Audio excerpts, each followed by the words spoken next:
Hello, and welcome to The Alt Left.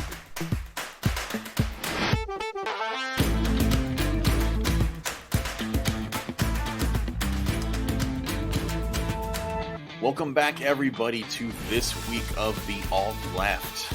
We are here, episode 33, and I'm here, of course, with the good Reverend Dr. K.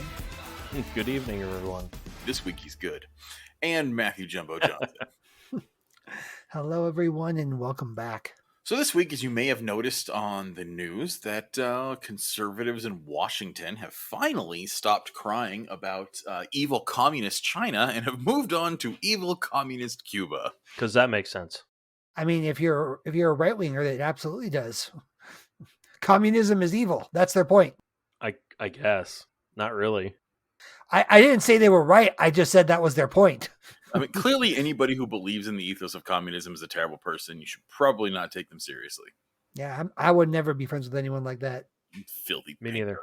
So what's going on with it? We've actually been, it's been in the news. People are talking about protests, and what we're seeing by every real metric is a very small number of people. We're talking about dozens to hundreds, depending, are protesting in the streets of Cuba as Cuba is facing massive shortages, which is real. They are low on food, they are low on fuel, and they are especially low on COVID vaccine. Just medical supplies in general, aren't they? Yeah, they're having trouble getting their hands on fucking anything. It's almost like there's a hard time getting things into an island. Yeah, like global pandemic, first of all, there's a short supply to begin with, and then you have, blockades and embargoes. And I should mention, as of Sunday, the number was up to the thousands.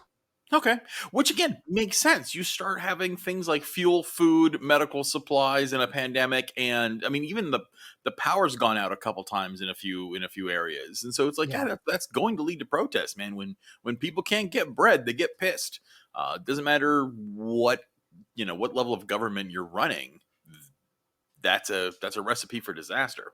Mm-hmm. Well, and they have farming there, but most of their stuff It's niche has farming. to be brought in.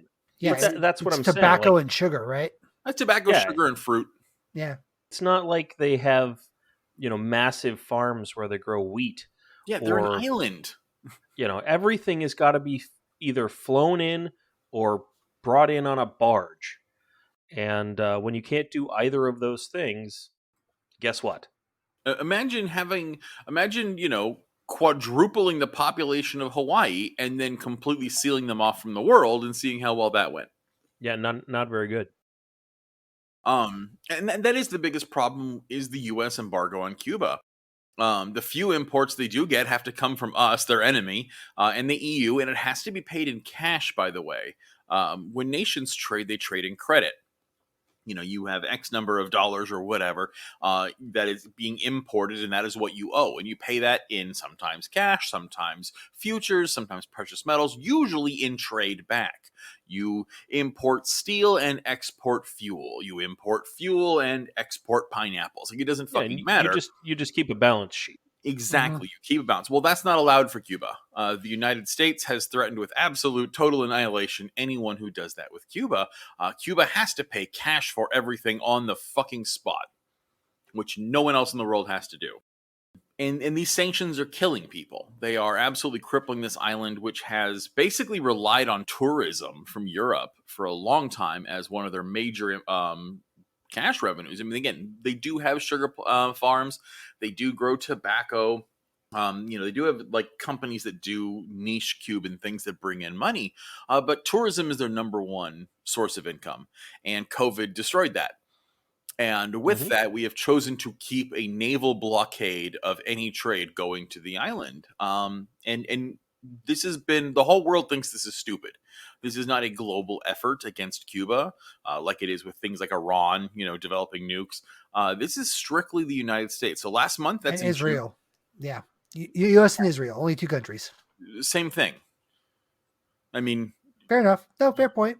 You have a child, Matt. You feed him. You put him to school. You changed his diapers. You take care of him. I would say that what he does is partial to you. And we change Israel's diapers and pay for their genocide and completely support their entire economy and military. So no shit, they side with us. But it's the same thing. They're just the younger brother on the top bunk, kind of like Canada was through most of our wars. Yeah. But the UN just had a vote on this. And I think, like I said, it was just us Yeah. and Israel were the only ones that voted to keep the embargo. That's how it always is. In fact, they've called for an end to the sanctions for 29 years in a row. 140 nations, 184 nations against it, 2 nations for the embargo, US and Israel. And since 92, the UN General Assembly's passed a resolution every single year condemning the impact of the embargo, and they've actually declared it a violation of the UN Charter and a violation of international law, and we do it anyway. And again, this immediately is a dog whistle for right wingers, right? The Republican Party's having a fucking field day on this. On the 12th, early this week, Marco Rubio, Gusano in chief for America, he went on Fast News and he basically claimed that Cuba is a drug trafficking, terror sponsoring nation. And he actually stated that the White House should consider military intervention. Oh yeah. The only drugs Cuba ships are the ones their doctors give out when Cuba sends more medical aid and faster than the U.S. ever does. They were the first ones to send doctors to India, while Biden was sitting there hemming and hawing over whether or not he'd give a fuck if Indian people were dying in the parking lots of hospitals. Cuba had doctors with boots on the ground helping people. But more than that, tens of thousands of Cuban doctors, educators, and other developmental aid workers have served around the world forever. I think there's something like right now, there's something like 37,000 Cuban doctors and nurses working in 77 different countries. They constantly send medical aid everywhere around the world. Everywhere, because they've got top-notch healthcare, which is something the right in this country never wants to talk about, because guess what? It's socialized healthcare, and it's fucking fantastic. Cuba ranks above the U.S. in certain respects when it comes to healthcare. They rank above a good chunk of Europe. Yeah. The only thing that actually brings their healthcare down is to not the best in the world is they're fucking poor. Yeah. They literally, like, if you go to the hospital in Cuba, your medical care is covered. You'll be taken care of. You're not going to be put in debt for a hospital bill, but your family needs to bring you bed sheets and food. Yeah. Because the hospital doesn't have that. They got doctors, they got equipment, they don't have the care facilities. They have the room, but they lack clean sheets and they lack food and they lack basically someone needs to come and be your caretaker while you're in the hospital.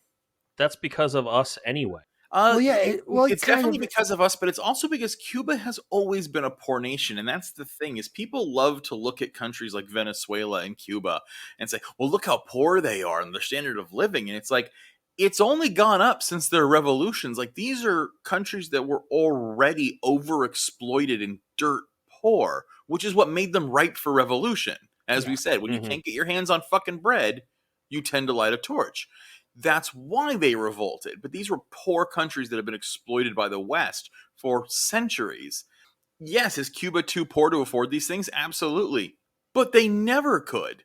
That was never a thing. That hasn't gone downhill. It's only improved. Well, and they also, because they're poor, they prioritize where the money goes. Education. And something else that we should mention, too, is despite being a poor country, even when you factor in its low GDP, the Human Development Index lists Cuba as a high human development category. It excels in, like I said, just not healthcare and education, but also in women's participation and political inclusion. Yep. It has eliminated child malnutrition completely. No children sleep on the streets. There is no homeless. And even during the hungry years of economic crisis in the 90s, Cubans didn't starve. Cuba stuck with the planned economy and enabled them to ration their scarce resources. So even despite their limited economic capabilities, they're making things like this happen, which, by the way, I think that if I remember correctly, their infant mortality rate is something like 4.5 births per 1,000. That puts it among the first world countries and above the US. And that ranking, by the way, is per CIA's own ranking. So all this from a poor country that's being economically stifled by a big rich country that constantly demonizes it. Well, yeah, and again, it's been that way since the start. Right after the revolution, the Castro's Cuban government, this is right when they were first dancing with Russia. They call, and Che Guevara, actually, someone the CIA assassinated, and then desecrated his corpse just to send a message. He was actually the one who convinced Castro that education needs to be key, that people need literacy, and that people can't be free if they can't read. And so they actually called the first year after was 1961, and Castro decided it was going to be the year of education, and he literally formed and sent out literacy brigades out into the countryside, and they built schools. They trained teachers and educators at every level, and they wanted to teach the illiterate peasants to read and write, because these people were literally serfdom farming slaves until this. And so by the end of the campaign, which was, by the way, that year, okay, in 1 year, they had taught, because again, the entire national focus was on that. They literally flooded the countryside with educators. 707,000 adults were taught how to read and write. In 1 year, they raised the literacy rate from 77 to 96%. And the last time anybody cared to measure internationally, the UN saw that by 2010, the Cuban literacy rate was over 99%. And since their revolution, they have always been number one and maintained the highest literacy rate in all of Latin America. Sounds about right to me. So there's a couple of things here. So while we're looking at this nation that's actually been successful and has an upward curve at all times, Despite we see hundreds of protesters in the street who are pissed that COVID's not being handled correctly, which, I mean, it's a fair protest. And again, for anybody, I'm not trying to be a Cuba fanboy here. Cuba has problems. They are not perfect. It is run by an authoritarian regime, and you do not have freedom of speech at all. In Cuba, you cannot print. You have mostly freedom of speech. You can say most things. It's not like it's completely tied down. What you're not allowed to do is criticize the regime and the government. Yeah. That is the one no-no. You can be whatever religion you want. You can say whatever your beliefs are. It's fine. You just can't criticize the government, which, again, that's not great. That's not freedom. But, I mean, you can't really fucking do that here. I mean, just last week the Biden administration was announcing they're going to start basically going after Facebook for people's posts that criticize the government and the vaccine rollout. Essentially, I mean, so at a certain point, it's like we've already discussed how the First Amendment right is pretty much toast in the United States too. If we're going to look at, is Cuba doing massive police crackdowns that are not cool on these protesters? 100%. So does the United States. So I got a couple quotes here on that, and Biden actually had the balls to say, and I got a quote from, this is amazing, "We stand with the Cuban people and their clarion call for freedom and relief from the tragic grip of the pandemic and the decades of repression and economic suffering to which they have been subjected by Cuba's authoritarian regime." That's a Biden quote. That didn't come from fucking Mitt Romney. That came from a Democrat. That's garbage. So he immediately recognizes the Cuban people's right to protest and how they need freedom, and it's all because the Castro regime has been terrible. As if the U.S. hasn't been actively using the might of the world's only superpower to crush this happy little island, right? Even before him, Trump enacts massive sanctions, which we haven't seen since the Cold War. Totally up them to like Kennedy Eisenhower era. And then Biden has done nothing to change them. Obama did. Obama went and actually tried to ease the sanctions, which is why Trump put them back in. I remember that. Yeah. Well, Trump killed all that. Trump made them the worst they've been in fucking 50 years. And Biden hasn't changed a thing. He's kept them all. We also, while we still run a torture farm at Guantanamo Bay.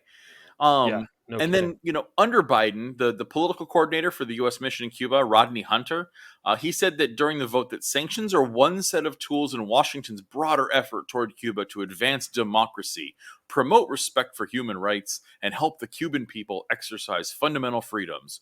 The U.S. recognizes the challenges of the Cuban people. Therefore, the U.S. was a significant supplier of humanitarian goods to the Cuban people and one of Cuba's principal trading partners. We're Cuba's principal trading partner because we have a blockade.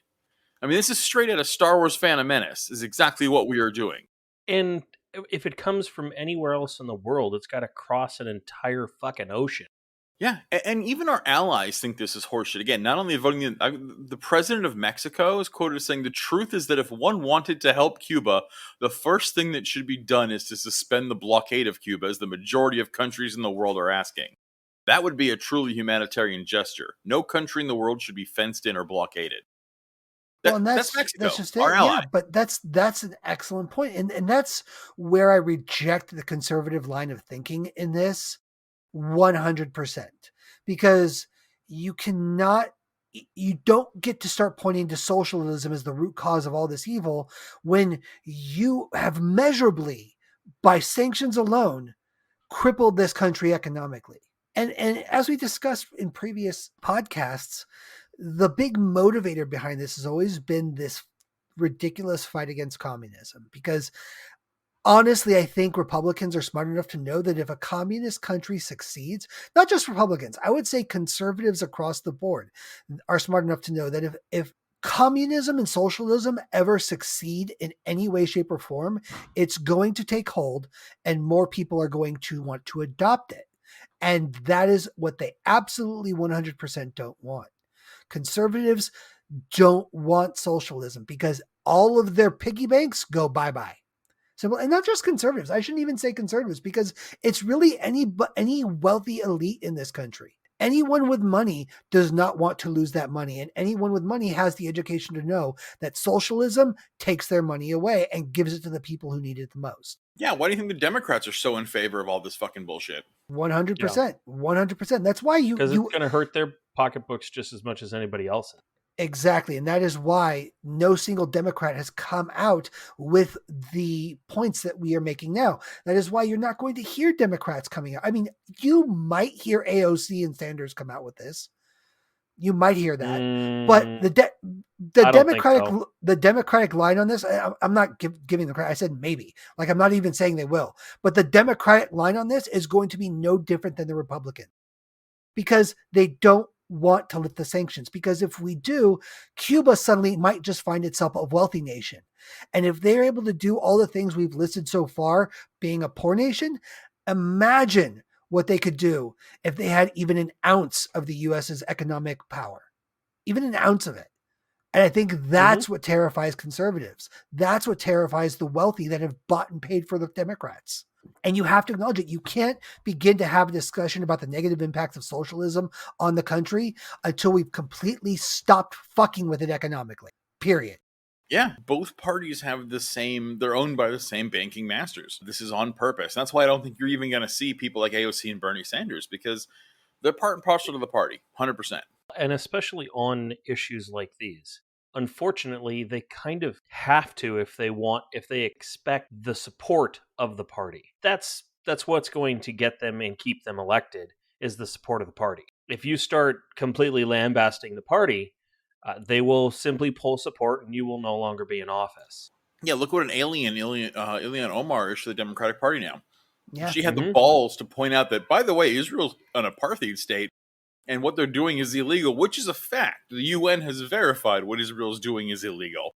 She wasn't saying anything crazy. She's basically saying the sky is up and water is wet, and the Democratic Party's losing their shit over it. Because any criticism of Israel automatically gets you labeled as an anti-Semite. Especially if you're a brown Muslim. Yeah, and this is what it is. It's policy that has nothing to do with being good policy. This is about still fighting the ideas of socialism and waving our dick around. I mean, just to show how idiotic this is, I got to remember, in 2009, the U.S. Chamber of Commerce estimated the embargo was costing the U.S. economy $1.2 billion per year as a result of the legal structures that prevented American exports from entering Cuban markets. That's their line. Well, and I'll do you one better. Real quick, the Cuban Policy Foundation, so the CPF, again, another United States think tank, has provided more extreme data. It estimates the cost of the embargo at $4.84 billion per year, while costing Cuba $685 million a year. Cuba's actually run numbers that they report to the UN and it backed it up. And I think the UN is actually has agreed with them on this calculation that the long-term estimates for how much this embargo has cost the island nation is somewhere around $753.69 billion for a country whose estimated wealth between 1970 and 2014 was $31.7 billion. Their average GDP between 1970 and 2014 has been calculated at US $31.7 billion. Okay, that's their average GDP between those years. So that's roughly, that's 44 years. Okay. And this embargo's been going on for how long, Chris? Since 1960s? It really depends on where you see it. I mean, 1960 is where you see Eisenhower refusing to export oil. Yeah. And Okay. that's where the first of them start. I mean, it's not the only time the U.S. has been fucking with Cuba, but we're talking about the modern incarnation with the Castro regime. The 1960, I think, is a good number. So, and this starts at 1970. So, like, add 10 years onto that, the average might increase by a couple percentage points. That's ridiculous. This is a country that could be making hundreds of billions in GDP a year, and we're killing that. So you don't get to sit here and tell me, oh, socialism is evil. Look at socialism when we're costing this country hundreds of billions of dollars in money that could could actually fix all their economic problems. And if all their Yeah. economic problems are fixed, nothing that's happening there right now would be happening. We wouldn't have to strangle them and beat them and rob them and shoot them if they weren't socialists. So clearly socialism's the problem. Right. And that's what gets me about the lunacy of all this. And it's we're coming off as like Castro fanboys here, and I don't want to come off as that. Chris might. It's not that we think Castro was some golden god or something like that. We don't. Castro did a lot of fucked up things. The authoritarian government's doing a lot of fucked up things. But so does the US. I would need to interject though, because I hear that a lot. And I ask, what fucked up things? Like, I would agree with you about things like freedom of the press.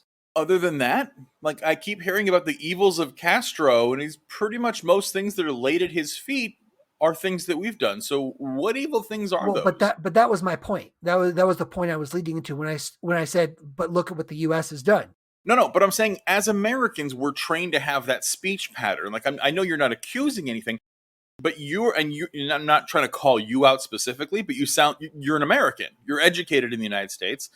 You are an American citizen. So this is what we always say. And you say, like, well, I'm not trying to say that Castro's a saint, which again, he's not. He was a human. Yeah. But you said, like, he's done all this fucked up shit, but the US is even worse. And it's like, and that's a true and fair argument.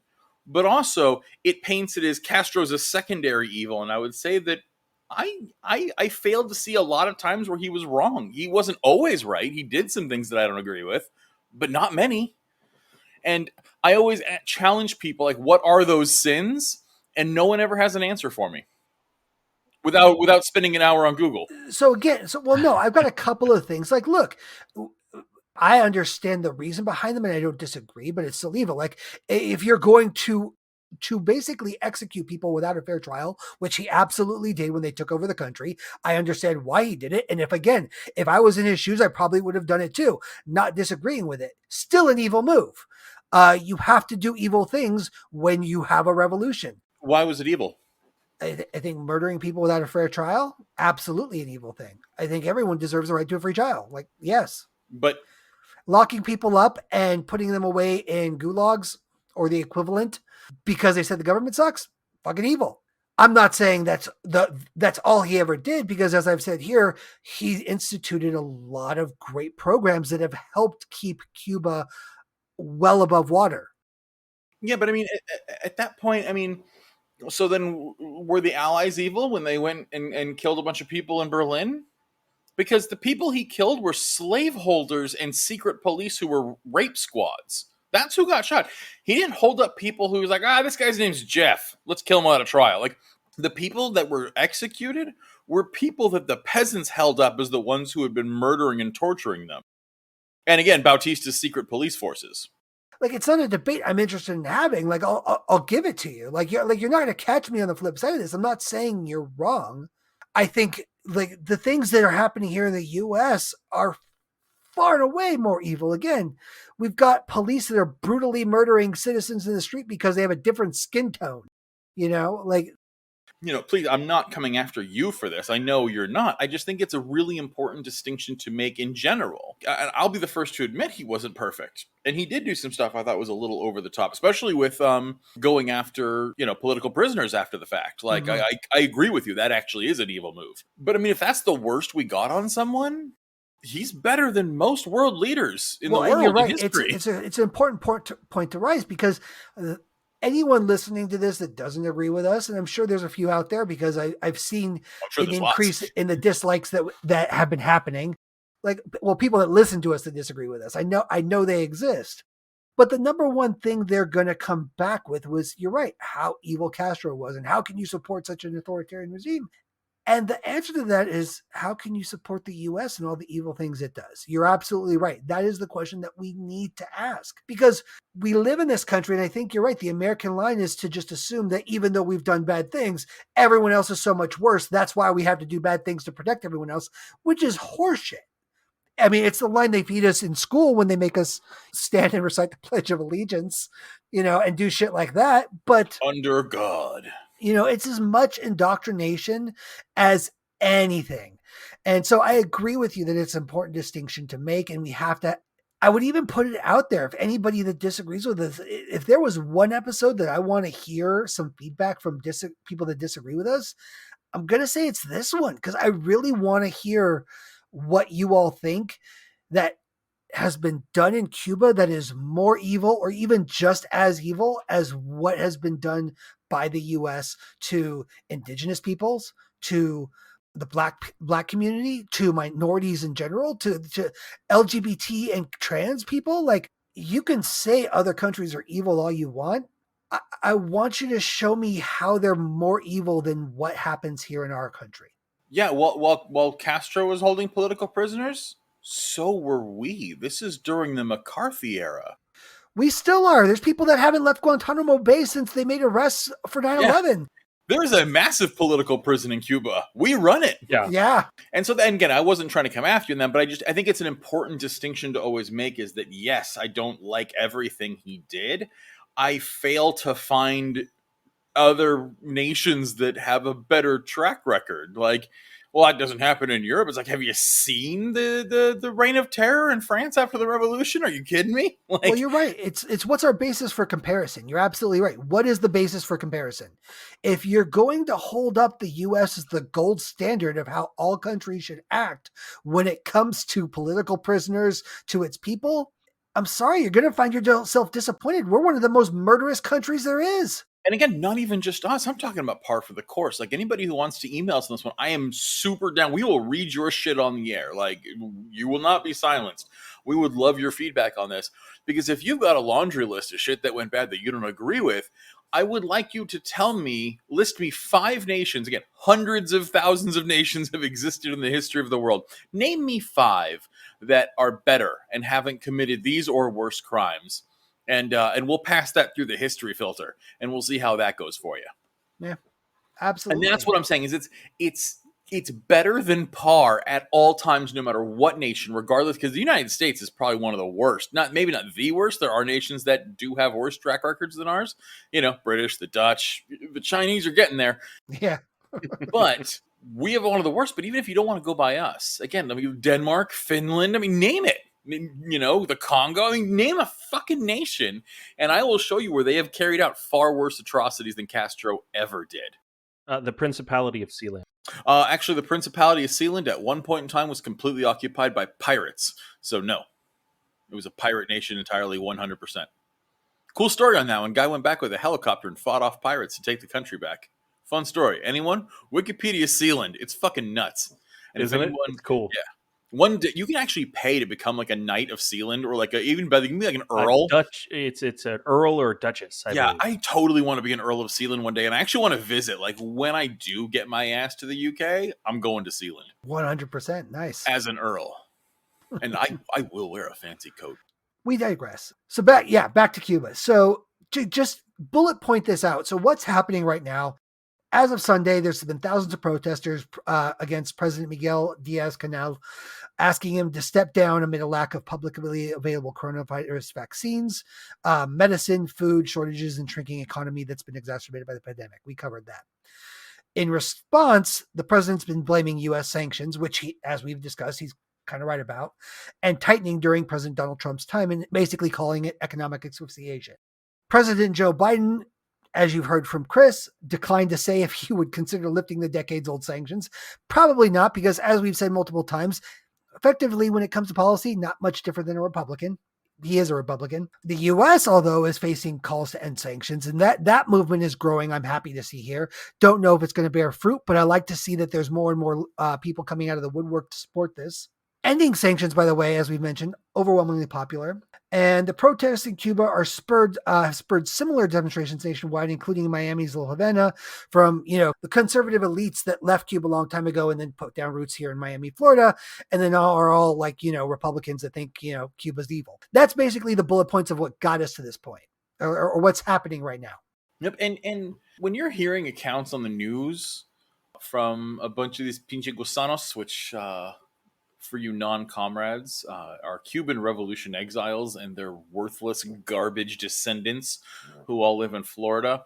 Rubio, Rubio. Yeah, Excuse me.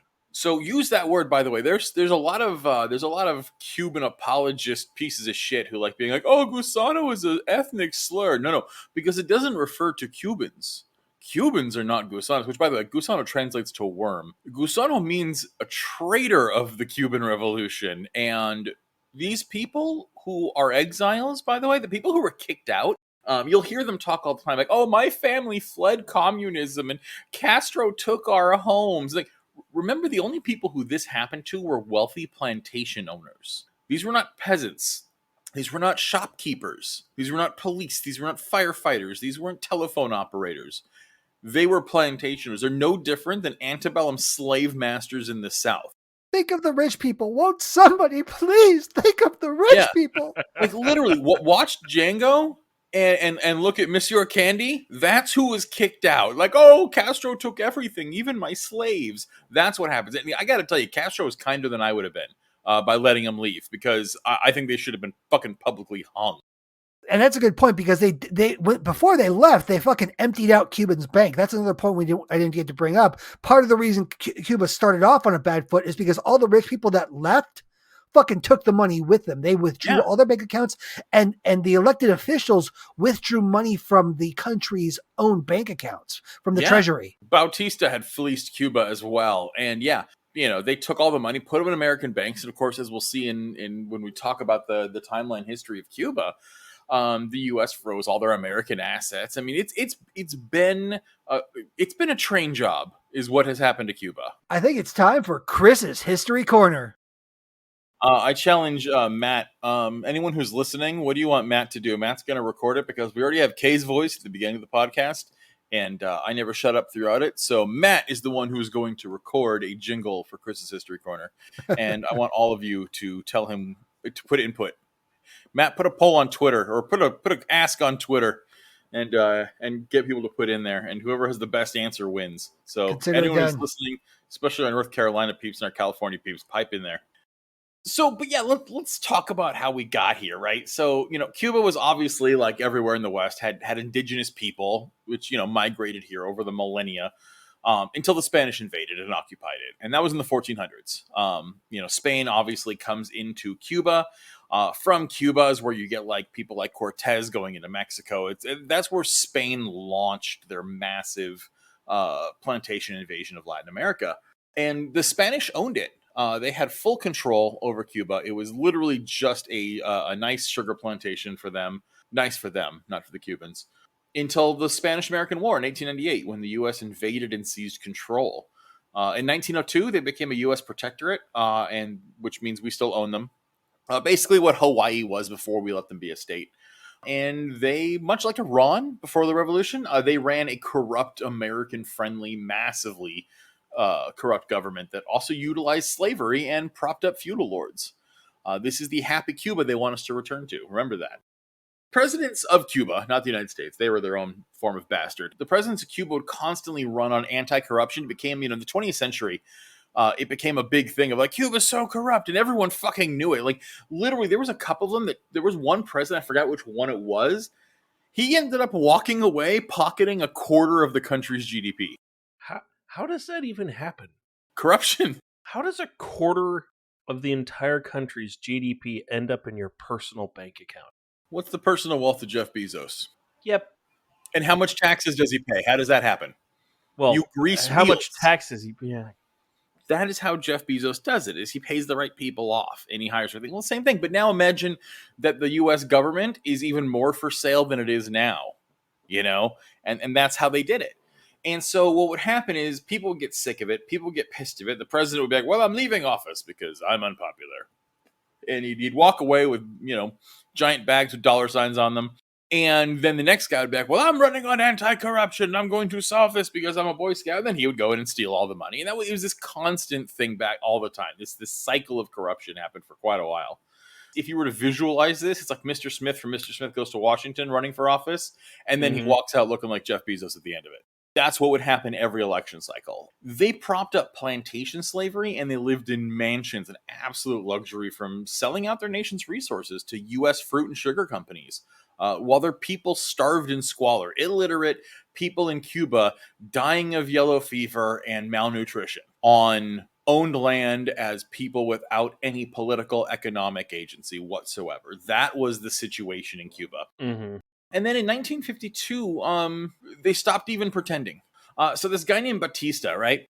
He goes to run for an election, and he actually, at one point, flees to America, flees to Cuba. He's got huge U.S. backing because he's like, I'll do anything you say. I will tickle the scrot of Uncle Sam and do whatever they want. And so the U.S. helps him out quite a bit. And he's going for election, but he's totally going to lose. He's projected to absolutely lose the election because he's unlikable. No one likes him. And so the U.S. gave him a bunch of guns and money and enough money to bribe the military, and he did a military coup and took over Cuba. Now, who's surprised the U.S. did this, right?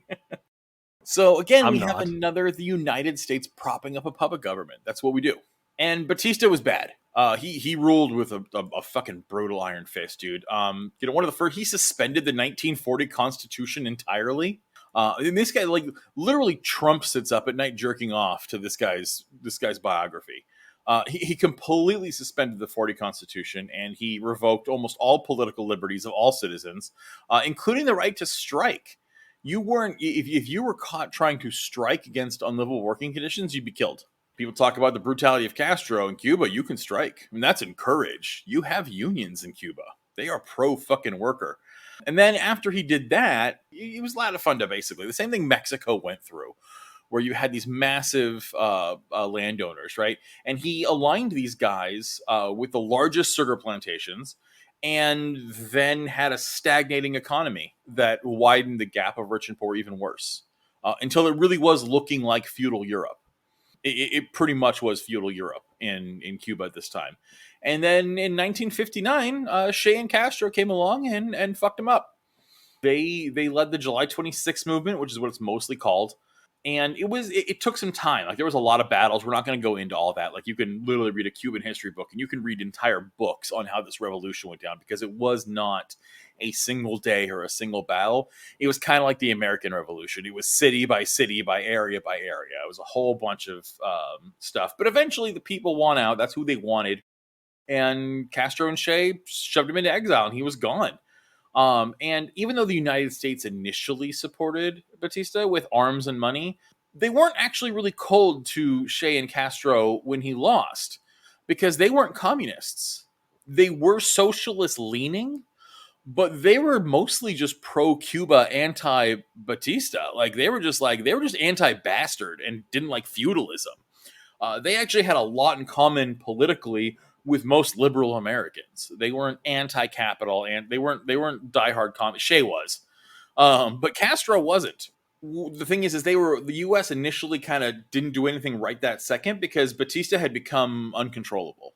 He wasn't doing anything the U.S. told him to. He was totally, again, think Trump. He was literally Cuban Trump.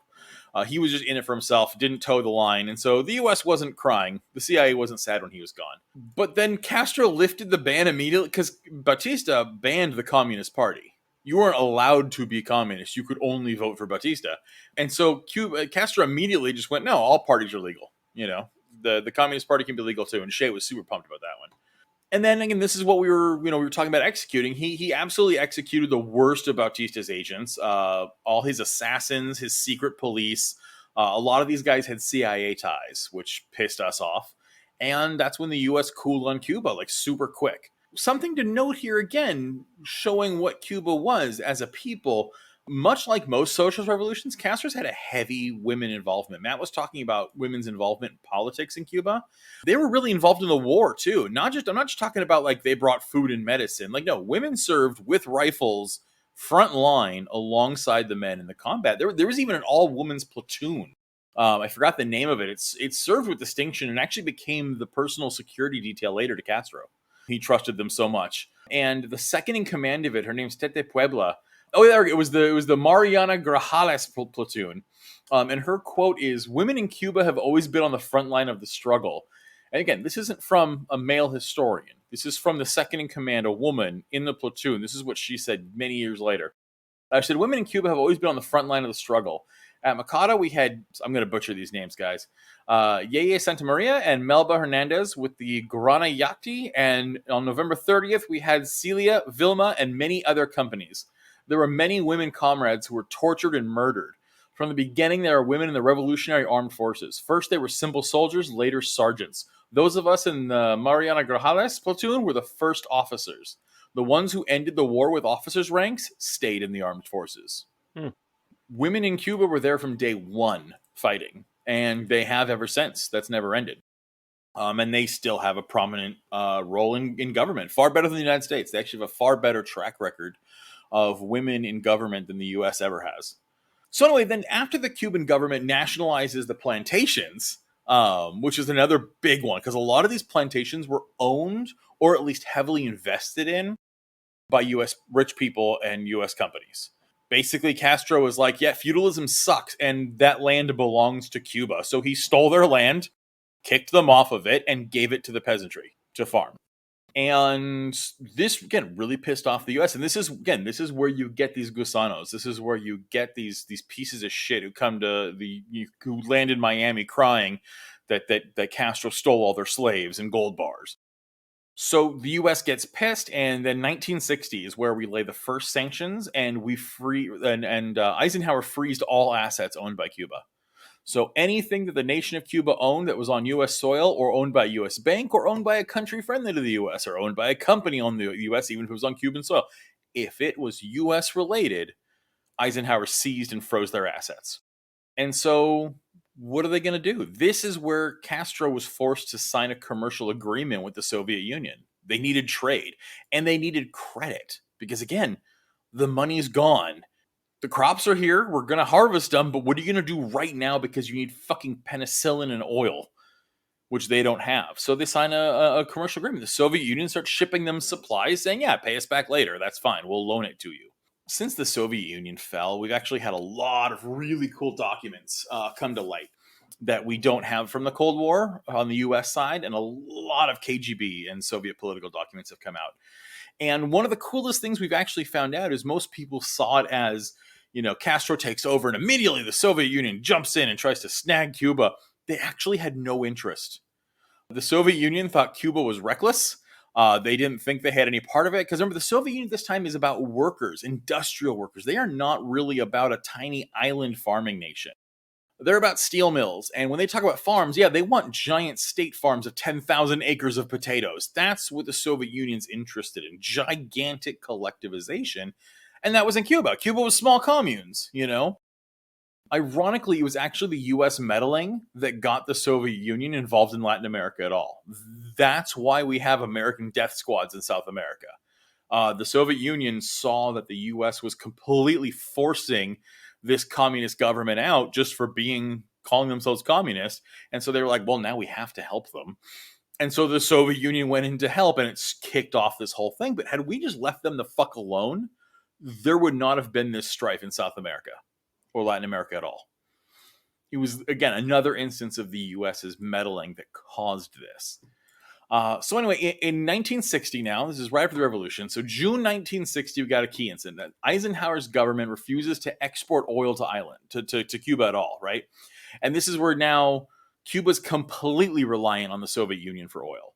And the American companies in Cuba refuse to refine the oil. Even when they get crude from the Soviet Union, the oil companies, and this you actually see this a lot today still, by the way.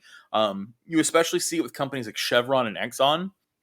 American companies go into poor countries, especially in like Southeast China and India and Africa, especially. My God, what we've done to Africa is they go into these oil areas and they say, don't worry, you don't know how to do this. That's fine. We will help you. We'll set up oil drills. We'll show you how to refine shit. Like, we will run this for you. And literally, you don't have to do a thing.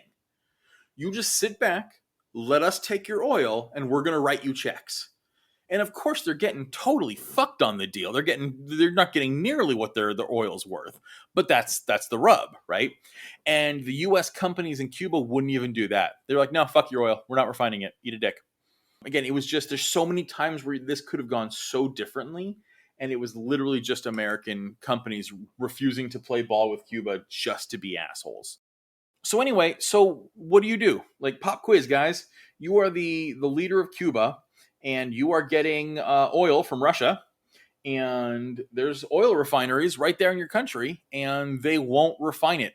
You got a pile of oil, a bunch of people who are going to die if that oil doesn't get refined, and a refinery right there. Take the refinery? Yeah, you take over the refinery and you refine your oil. Yep.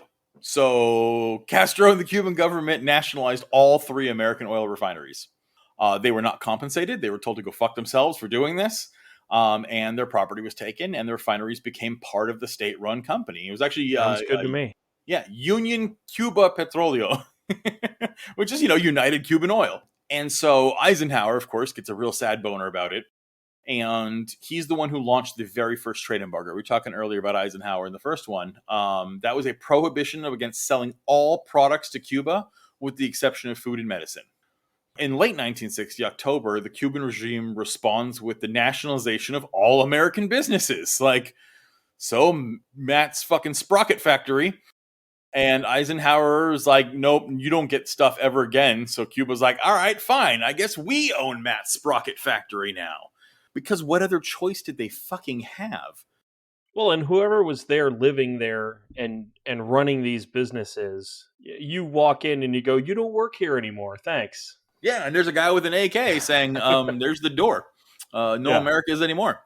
Because you guys decided to be dicks. So they got kicked out. Their diplomats got kicked out. And yeah, Cuba nationalizes all American interests, which they fucking should have. So anyway, now shit's getting real, right? So in 1960, that same year, that's when Eisenhower gives his approval for the CIA to grab a whole bunch of these fucking worms and train them to be fighters, right? So all these Cuban exiles who were pissed off about Castro, we're going to train them how to fight. We're going to give them guns. We're going to give them CIA training. Sound familiar? This is how the fucking Taliban was born. We did the same thing with Cuba, right? So we're training a bunch of Cuban refugees to overthrow the Castro government, and this is the Bay of Pigs invasion that we're talking about, which, as spoiler alert, doesn't go so well. So April 14th, 1961, a year later, and this is now Kennedy's term. Eisenhower's gone, right? Now, real quick, fun historical side note. This is actually the fun part of Kennedy's administration. After the Bay of Pigs goes so bad, this is when he stopped listening to the CIA and the Joint Chiefs of Staff. He was so pissed. They're like, no, this Bay of Pigs is going to be great. We're going to land a bunch of dudes. Shit's going to go great. You're going to be a big fucking hero. Marilyn Monroe's going to sit on your dick. Everything's going to be awesome. And he was like, oh, that sounds pretty cool. All right. And then everything went fucking tits up, and he looked like the world's biggest asshole. And they were like, okay, you need to nuke Cuba now. And he was like, nope. And he basically told the Joint Chiefs to fuck themselves. And Kennedy and the Joint Chiefs of Staff of the Pentagon and the CIA. Kennedy was completely an enemy of the CIA. Actually, this is where a lot of conspiracy theory nuts about Kennedy's assassination start harping on stuff about here, because this is about the point where Kennedy starts to soften on Soviet Union. He actually starts engaging the Soviet Union in talks. Now it's all on the back end, right? It's through back channels and things like that. Because absolutely. He's the president of the United fucking States. He can't just go on national TV and say, "Hey, I'm going to go meet with the fucking leader of Russia." Oh no, don't you worry. We're going to talk about the pork chop that saved the world, 100%. But yeah, you're absolutely right. He softens a bit because he realizes this goes nowhere. This is no good. And the Joint Chiefs of Staff were at this point saying, not only do you need to take over Cuba, but if the Russians make a single move, you need to nuke Moscow. The CIA and the Joint Chiefs were absolutely attempting to start World War III. Kennedy telling them to go fuck themselves is literally why the world didn't end Dr. Strangelove style and look like the fuck game Fallout. It is because Kennedy told them to go fuck themselves, and then he was mysteriously shot. So, I don't know. I mean, pissing off the CIA never goes wrong for anyone. It was a very angry man with a rifle. It was a very angry man with a rifle who was then shot by a mobster with cancer who didn't say why. So anyway, anybody who's not into this, look up Jack Ruby. Basically, the guy who shot Kennedy before he could give an interrogation or talk to the media or Was be held killed. for trial. As Lee Harvey Oswald was brought out, a guy named Jack Ruby, who was a known mafia hitman, walks up, says, "Fuck you," and puts a revolver into his belly and empties it, killing him. For no reason. And then he goes to prison. He's like, "Oh, I'm just a patriot." And he shot the president. And I was like, you're a fucking mobster. What? And then he got cancer and died in prison. Kept his fucking mouth shut, because he knew that he'd get Jack Ruby if he didn't. So we could put on tinfoil hats or not. I'm not saying who shot Kennedy or why. That could I'm be a saying podcast unto itself, really. We were no matter- discussing facts. Yeah, Yeah. no matter what you believe, it's fishy as fuck. Yeah. And again, if he hadn't have just pissed off the CIA, I probably wouldn't put any stock into it. But dude, anyway, the CIA's done way worse to way less important people. So anyway, what the Bay of Pigs itself is, the U.S. basically sent 1,400 Cuban exiles to the Bay of Pigs, and it failed, honestly, hilariously. Yeah, like they were fucking Spectacularly. slaughtered. Yeah, so the plan was this is what the CIA drew up on the board, right? So the plan's that they were going to land, start fighting, and when the people saw what was happening, they were going to rise up, like Bush said, greet them as liberators. And then the military would, of course, join them because the military wants to be free of Castro's regime. And in reality, the soldiers liked Castro. They fought with him, and he treated them well. And the people were super pumped not to be living under feudalism anymore. And so these exile fighters landed. They were slaughtered on the beach alone, and everyone in Cuba basically cheered their demise. And it was very public that they were totally run by the CIA and that they were just cut to fucking... They didn't leave the beach. They landed on the beach and charged into the city, and those soldiers were waiting for them, and they're like, "Oh, you fucking guys are back." And just, like, imagine, like, the Kardashians... mowed them down with machine guns. Yeah, again, imagine socialism takes the U.S. and the fucking Kardashians get exiled, and then they all fucking land on Malibu Beach to come take back America. And everyone's like, "Fucking no!" and shoots them. Like, that's what happened. And so after the Bay of Pigs, the Cuban government is now done with this bullshit, right? They now declared that they were going to consider itself Marxist and socialist. They were going to go completely against the U.S., and they aligned themselves officially with the Soviet Union. So now we're on September of 1961.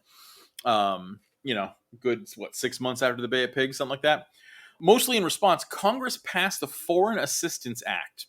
It's a Cold War act, among a lot of other fucking measures we did, which prohibited aid to Cuba and authorized the president to impose a complete trade embargo against Cuba. Now, this obviously pissed off capitalists, and in 1962, Cuba was suspended from the Organization of American States, the OAS, and later the same year, the OAS started to impose the exact same sanctions against Cuba in the same nature the U.S. sanctions did. So they're getting literally everyone who's not associated with the Kremlin is now embargoing Cuba. And now, to make matters worse, at this point, the CIA begins their massive assassination campaign against Castro. By sending literal waves of assassins after him. I mean, it was, again, this is out of a fucking comic book. Like, it was like every day there was a new assassin with a frying pan trying to kill fucking Castro. I mean, they had dudes trying to poison his food, dudes trying to shoot him. I mean, they had people using animals. Like, the CIA you can tell this is where they started experimenting with LSD, because the CIA had you can look this shit up, the most weird fucking plans to kill Castro. And, spoiler alert, they all failed. And they failed so bad because everyone liked Castro. He actually started taunting the CIA by pointing out that he was never wearing bulletproof vests and walking around opening up his shirt. And he would just walk through Havana with his shirt open just to taunt the CIA to prove that it's like, "Come and get me, bitches." Good luck, motherfucker. But giant brass Castro balls aside, it was clear the U.S. was going to stop at nothing at this point, right? Like, we've got assassins going, we've got failed invasions. Like, the U.S. has got this murder boner for Cuba, and it's not stopping. And so we know this now. They're going to try to take control of Cuba. So Castro's not an idiot, and he completely militarily and everything. Now we're not even just trading partners. Now we're not politically. We are 100% fucking Warsaw. Castro sides completely with the Soviet Union, and this is where we kick off the Cuban Missile Crisis. Which everyone's heard of. For those of you who aren't aware of it, the elevator pitch is basically in very late 62, is October. We almost sparked World War III. By 1963, Cuba was moving towards a full-fledged communist system modeled on the USSR. The socialist and communist parties kept winning elections. And Castro was like, "Yeah, dope, sounds awesome." And Russia at this point, who is now allied with Cuba, is very upset at us because Kennedy has just put Jupiter missiles in Turkey, which are nuke missiles right off of Russia's border. So without pulling up a map, you can fucking throw a rock from Russia and hit Turkey. Like, they are right next door, and Turkey is a tentative ally of the U.S. I mean, they've technically been more on our side than Russia, but Turkey's never been a huge part of our... Anyway, that's a whole other podcast. So basically, we essentially just fucking... It's like showing up to Russia's door with a fucking... Like, it's like going to your neighbor's door with an AK-47 in your hand and saying, I'm just here to make sure everyone outside is safe.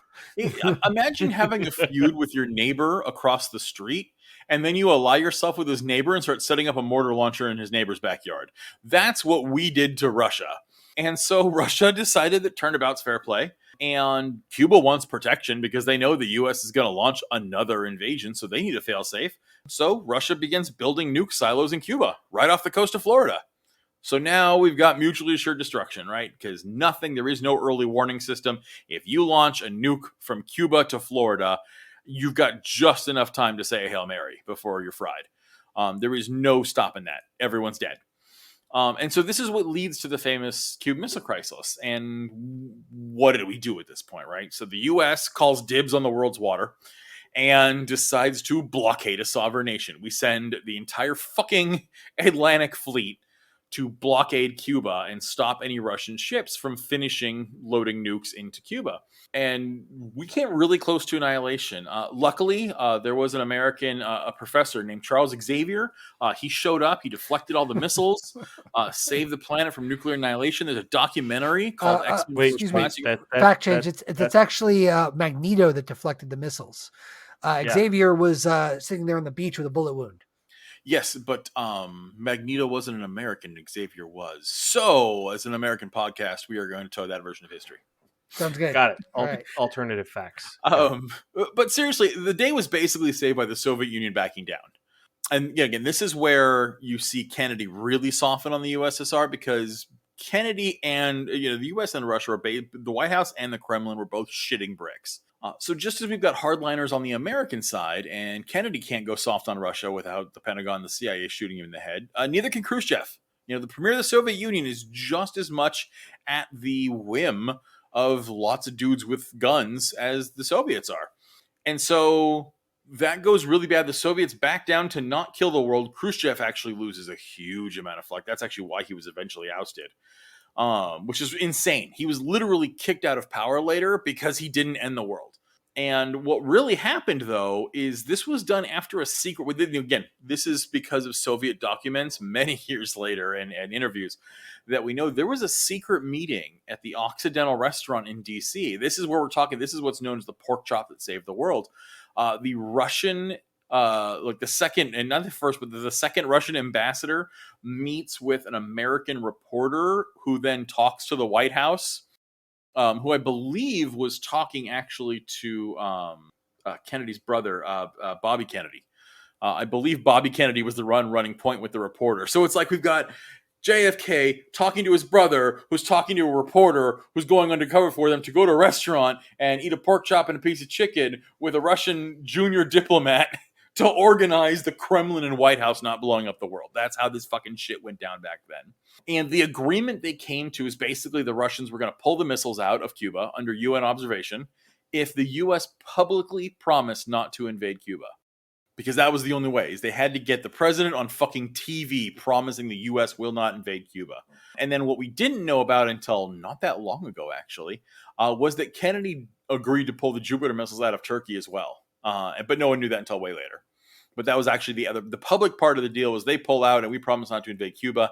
And also they made us pull our missiles out of Turkey.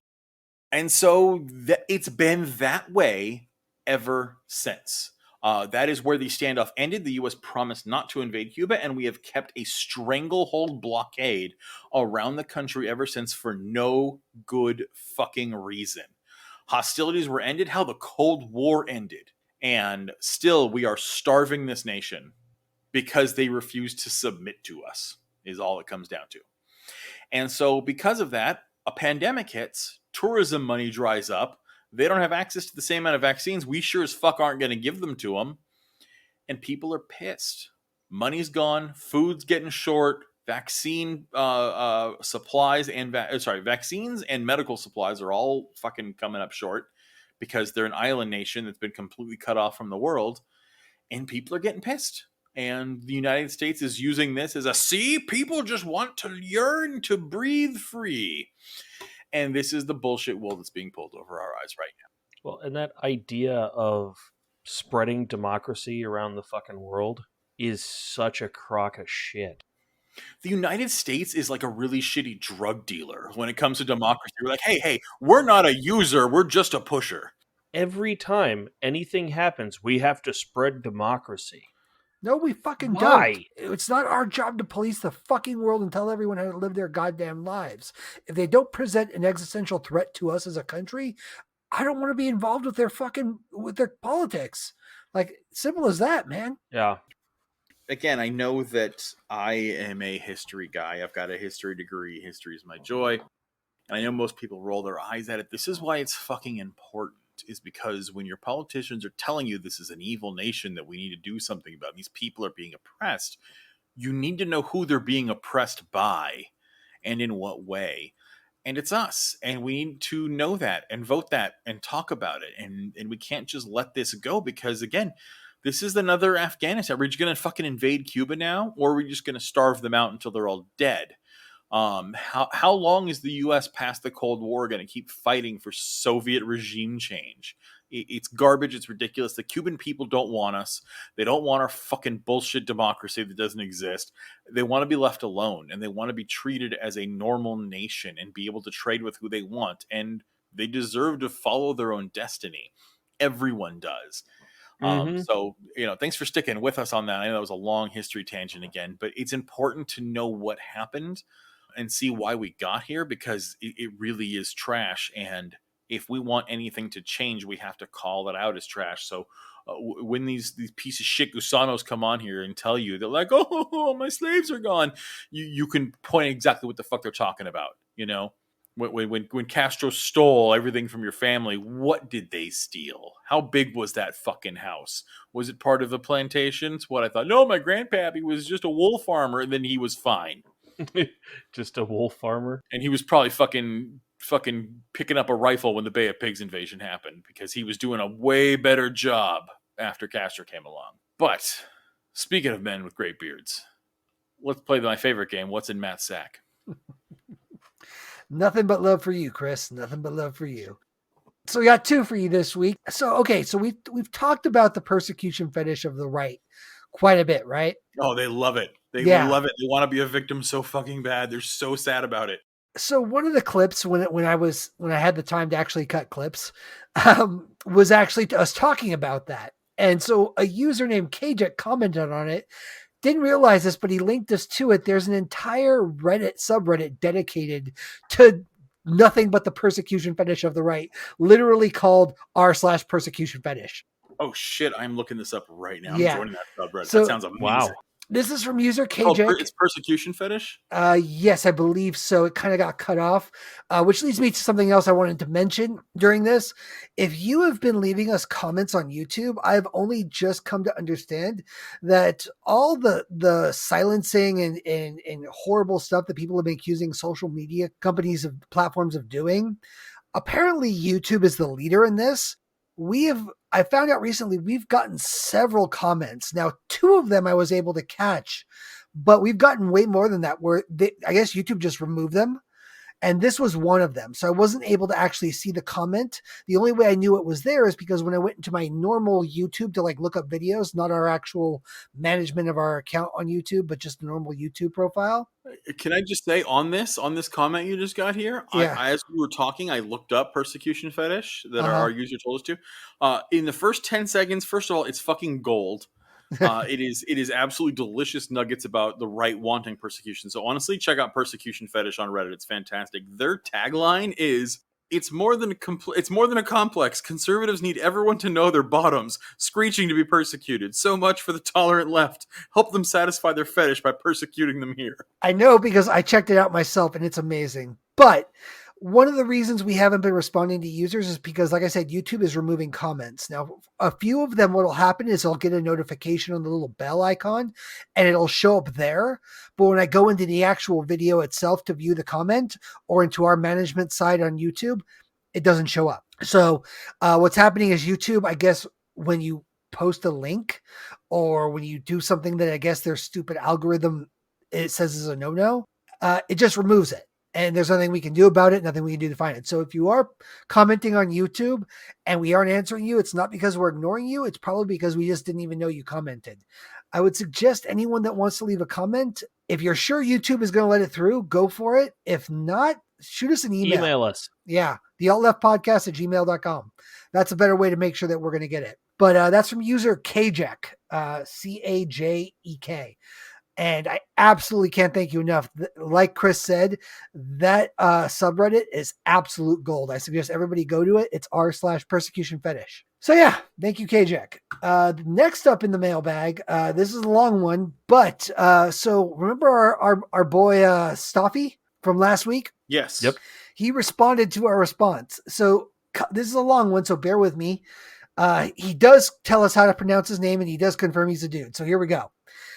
So first of all, he says, thanks for the reply on the show. It's always great to hear from you all. Just wanted to point out some things, respond to a couple of comments, and give an update on my previous update. First, I am a guy. LOL. Don't sweat the misgendering. Mistakes happen.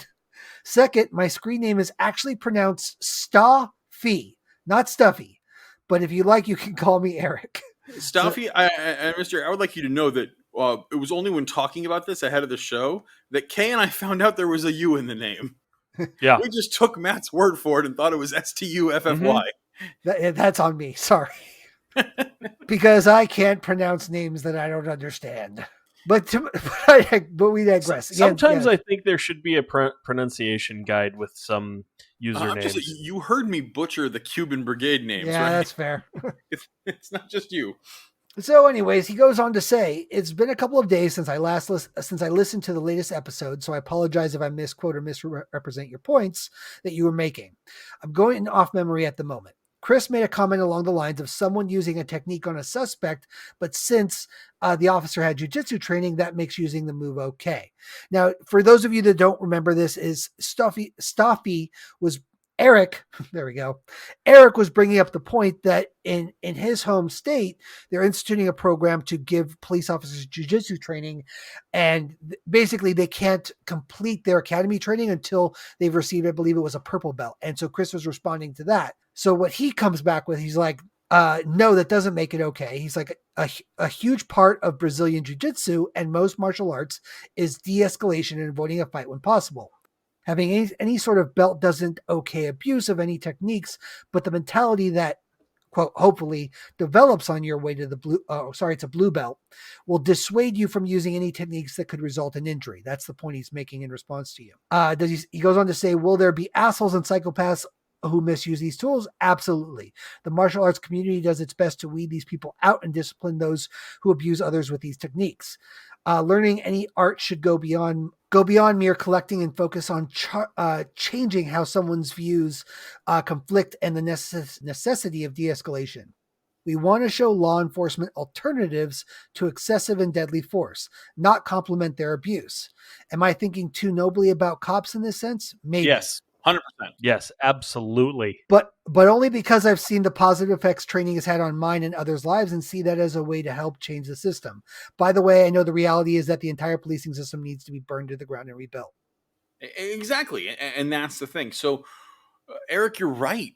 Martial arts training of any kind typically has a beneficial effect on people. It trains you discipline and conflict resolution and balance and peace and focus. But we're talking about cops. I mean, again, it's like, I'm not trying to be hyperbolic here, but like, oh, let's go ahead and get the Gestapo, fucking ninjutsu training. It's like, it's not going to help because the problem is not their training. The problem is them. The problem is you have a bunch of guys with tiny wieners who only got C's in high school and really needed to be told they were special and really have a power complex. These are people who are not lacking training. These are people who are lacking confidence and need to be the special boy who's in charge of other people and has a gun. And no amount of martial arts training fixes that Counseling fixes that. So I'm all for them getting better martial arts training after they go to some fucking therapy. In line with that, he did provide us with an example. So he's like, I wanted to give you guys an update on our Adopt a Cop thing. We had a few join us last week for a fundamentals class. I picked one of them to train with me, and one of my other friends picked another. The guy I trained with that evening seemed genuinely interested in learning about positioning and doing what he could to not strike, period. He seemed to want to be better, and I'm always more than happy to help that. The other cop made some joke about people looking for a fight and said he's happy to oblige on the streets, going in line with what Chris has been saying. My friend looked at him and said, come on, man, that's not funny. If you just want to fight, then we have a striking classes where you can spar. The second guy has not shown up again, and I do worry about the next person he comes into contact with. The last thing he says here is, sorry if this came off as a little rambling. It's just something I'm passionate about, and I tend to get sidetracked mid-sentence. If any part comes across as aggressive, it's a total accident, and I got nothing but love for you guys in the show.